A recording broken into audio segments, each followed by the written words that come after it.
Kanca, welcome back to Schoolisius. Kenapa sih Naysila kamu itu?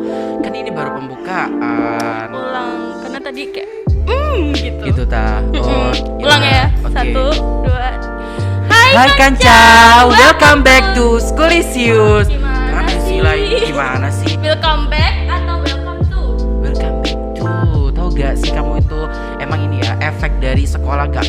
Sekolahnya itu di rumah terus, mungkin ya kamu jarang belajar ya Naysila ya. Oh my god, kok tahu? Jangan gitu dong. Yaudah kita ulangi lagi ya. 1, 2, 3. Hai Kanca, welcome back to Schoolisius. Nah Kanca, kali ini kita ada suasana baru sekali ya kan. Kita kayak ngerasa apa ya, lebih indah gitu loh dari biasa-biasanya, dari sebelum episode sebelumnya gitu. ya betul sekali. Sekarang ini kayak suasananya yang lebih asik gitu gak sih? Kamu merasa kayak gitu gak? Banget, kira-kira ada apa sih? Ada apa, yuk? 2, 3. Studio baru, yeay! Gila Wah, sih. rasanya aku seneng banget loh punya studio baru ya kan. Sangat Karena kan kali. gak semua sekolah punya studio ya. Nah Apalagi- bagus sekali kan Keren ya. banget. Keren. Sumpah ini SMP Negeri 46 Surabaya ini luar biasa ya. Apalagi view-nya langsung Wih, pemandangan. Rasanya kayak nyaman banget, kayak betah di sini, kayak gak pengen pulang gitu ya. Nggak gitu juga dong. Nah, Naysila, kita ini bakalan kedatangan tamu yang sangat-sangat luar biasa. Tahu gak sih kamu siapa? Siapa tuh? Ya, pokoknya luar biasa. Dia tuh sangat inspiratif banget, terus membuat masyarakat di luar sana itu sangat terkagum karena dari sifatnya dia gitu loh, sangat inspiratif banget. Nanti aku kasih tahu deh. Penasaran kan? Kepo nggak tuh? Karena kepo kan ya. Yaudah, kita langsung di ngobrol seru. Nah Kanca, ini dia tamu-tamu yang sudah kita nantikan dari tadi ya. Iya, betul sekali. Ada Pak Budianto di sini sebagai pengusaha klinik masa sumber sehat. Betul ya Pak ya? Iya betul. Nah, ada juga Kak Mek, alumni SMP Negeri 46 Surabaya. Say hello ke Kanca dong Kak Mek. Iya hello. Oke, Naysila, kali ini kita akan berbincang-bincang bersama dengan kedua beliau yang sangat menginspirasi kita semua ya, tentunya orang-orang yang di luar sana, karena beliau-beliau ini sangat-sangat luar biasa bakatnya. Betul banget. Nah, oke, kita mulai dari Pak Budi dulu. Halo Pak Budi, assalamualaikum. Waalaikumsalam warahmatullahi wabarakatuh. Gimana kabarnya Pak Budi? Alhamdulillah sehat. Sehat selalu ya Pak ya. Nah Pak Budi, kita kan pengen tahu nih ya Pak Budi ya, Pak Budi ini sebagai pengusaha ini tuh sebagai kayak gimana sih Pak? Bisa dijelasin nggak sih Pak di kanca-kanca yang ada di rumah? Oke, terima kasih waktu yang diberikan. Kebetulan saya pengelola dari salah satu klinik masas atau klinik pijat, biar keren gitu loh. Jadi klinik masas gitu lah. Masas Gitu. ya. Ya kalau klinik pijat kan Tempo dulu, Oh sekarang iya, klinik benar-benar. masas Iya, kan iya. gitu. Kita kasih nama sumber sehat, yang berarti sumbernya kesehatan. Kesehatan. Seperti itu.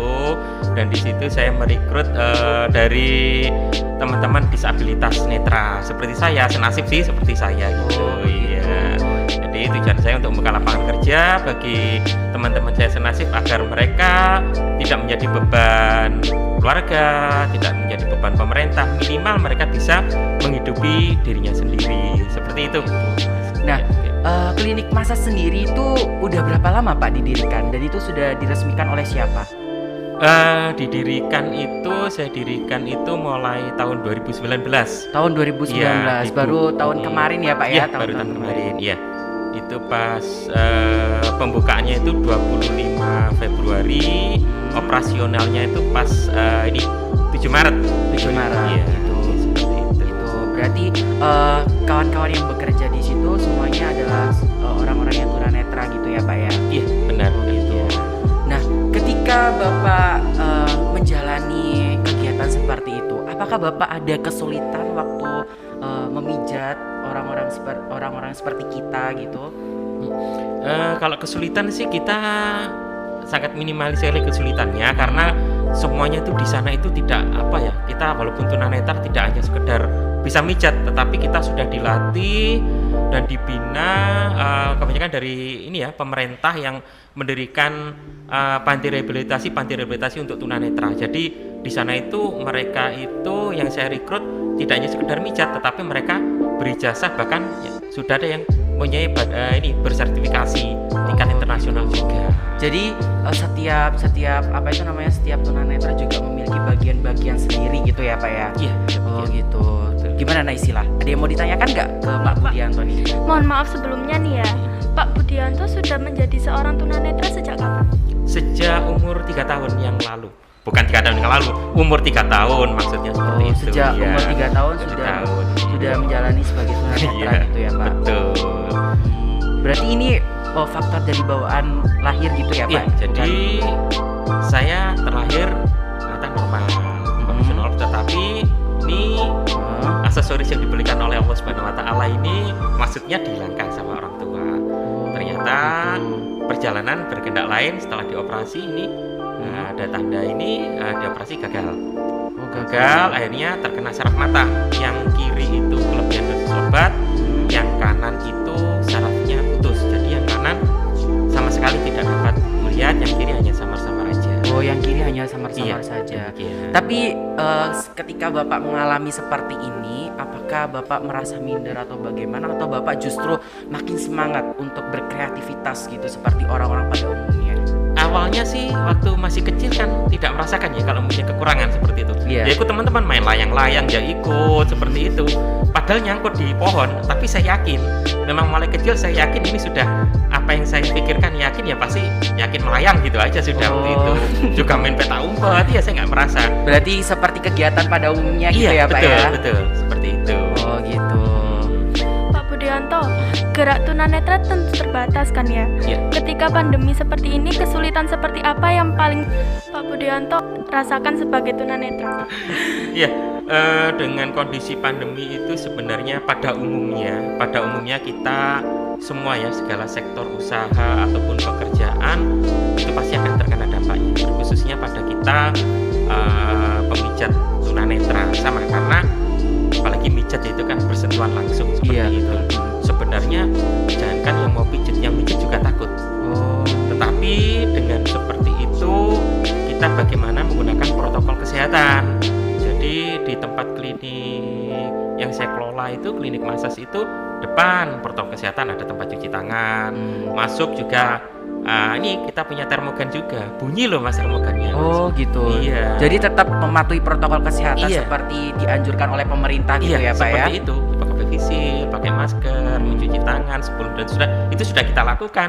Kemudian spray sekali pakai, sarung banter sekali pakai, seperti gitu. itu. Jadi kebersihan di Tetap terjaga ya di sana ya. Iya, Jadi memang harus seperti jadi itu. buat kanca-kanca semua jangan khawatir buat pijat di sana, karena di sana itu kebersihannya udah mantap, udah dijaga ya. Jangan khawatir tentang kebersihan, oke? Dan yang terpenting tetap menjaga protokol kesehatan ya. Iya betul, itu yang paling penting karena kan masih kondisinya seperti ini ya. Oke Pak, kali ini saya mau langsung ke Kak Lanjut ke Meg-nya Kak Meg-nya. dulu. Kak Meg ini adalah seorang kawan netra yang selalu menemani para tunanetra di sana. Nah Kak Meg, aduh Kak Meg ini udah tertawa terus ya ke bawaannya ya. Pemalu ya. Iya. Mungkin karena baru pertama kali bertemu dengan kanca yang ada di rumah. Oke. Nah Kak Meg, gimana kabarnya Kak Meg? Alhamdulillah baik. Baik ya Kak. Kak Meg juga sebagai kawan Kawan netra. netra. Berarti itu menemani para tunanetra gitu. Yoi. Oh, itu gimana Kak? Apakah ada kesulitan atau apa yang mau diceritakan dibagi pengalaman sama kanca-kanca di rumah? Oke, terima kasih atas kesempatannya untuk memperkenalkan kawan netra sekalian juga. Iya. Jadi kawan netra itu adalah tim pendampingan para tunanetra, para penyandang disabilitas tunanetra. Karena banyak di sana walaupun mereka punya keluarga lengkap, itu nggak ada perhatian dari sisi keluarganya. Iya. Apalagi yang nggak punya keluarga. Mhm. Nah, Jadi kawan netra nantinya akan bergerak di bidang pendampingan teman-teman disabilitas tunanetra, seperti itu sih. Seperti contoh kemarin malam ada namanya salah satu tunanetra, beliau seorang pendongeng tunanetra dan jauh banget dari keluarga, nggak ada sedikit pun keluarga yang ada di dekatnya, dan semua kepengurusan ya mungkin ada orang kampung, kartar dan lain sebagainya, tapi sangat nggak maksimal sekali kalau nggak ada keluarga. Yang namanya keluarga itu pasti nomor satu ya kan. Betul. Jadi hati itu kayak digoncang gitu. Kalau kita yang ada di posisi beliau gimana ya. Nah sedangkan nggak ada orang yang mau perhatian sama beliau. Makanya kawan netra ini, ayolah, masa generasi muda cuman gitu-gitu doang. Gitu. Ayo bergerak sama-sama buat memperhatikan saudara-saudara kita yang nggak punya keluarga, apalagi dengan penyandang disabilitas tunanetra.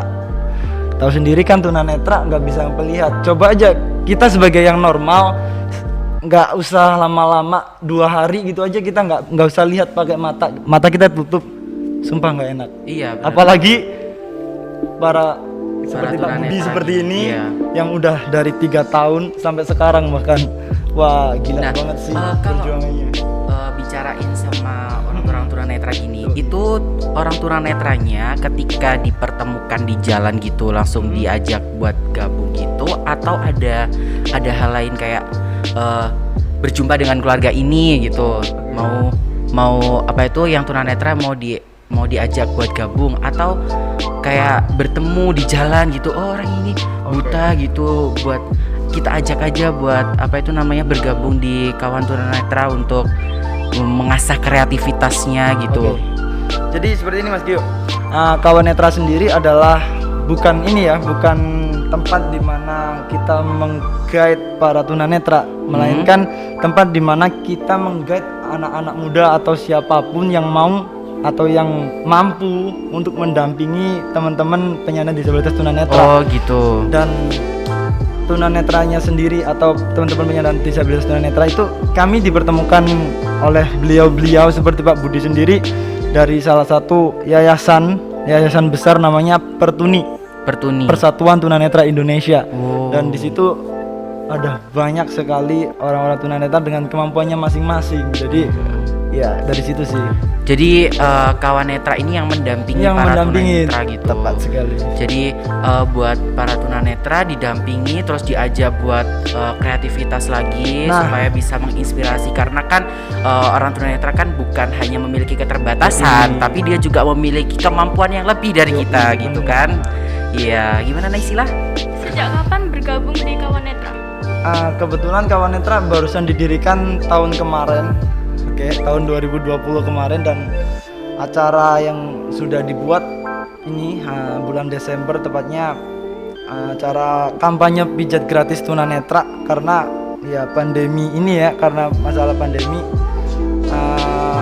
semua usaha itu susah, dan akhirnya para penyandang tunanetra ini juga kehilangan pekerjaannya dengan kami mengadakan event yang ya lumayan meng-guide banyak orang.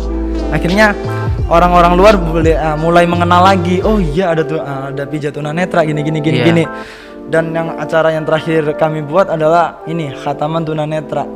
Jadi wah itu tergerak banget dari situ, masa orang yang nggak bisa lihat aja bisa mengaji, kita nggak kayak gitu. Dan kalau bergabung nggak ini sih, kebetulan saya sama atasan saya gitu itu membuat suatu kawan netra. Seperti itu. Suatu organisasi. Organisasi gitu, bernama Kawan Netra. Kawan Netra namanya gitu. Oh gitu. Oh ya Kak Mek, saya mau tanya nih, bagaimana Kak cara membagi waktu antara kegiatan belajar dengan kegiatan sosial seperti mendampingi para tunanetra gitu? Gimana Kak cara membagi waktunya? Cara membagi waktu kalau itu semua tergantung diri masing-masing ya. Kalau aku sendiri lebih ke, soalnya emang dunia sosial tuh asik sih.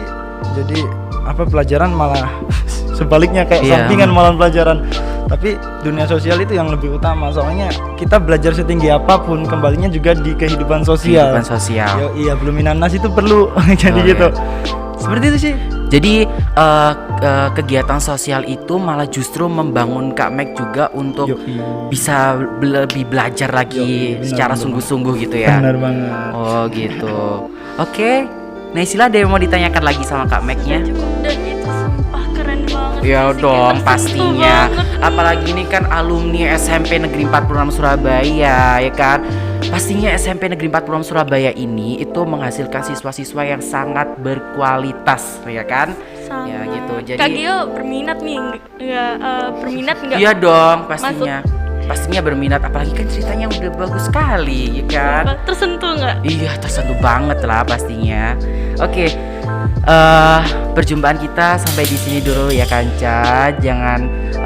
Jangan lupa buat jaga selalu protokol kesehatan dan Pakai juga masker, jangan lupa. iya betul selalu mencuci tangan ya kan. Kalau dan lagi selalu di jaga luar jarak. hand sanitizer jangan lupa. jangan lupa. Awas lupa. Jangan dibawa aja tapi harus dipakai ya Iya juga ya. kan. Apose deh istilah ini. Nah, oke, sekarang perjumpaan kita sampai di sini dulu ya Kanca. Jangan lupa like, comment, share, and subscribe channel 46 dan saksikan terus next episode dari Schoolisius. Sampai jumpa Kanca. Dah.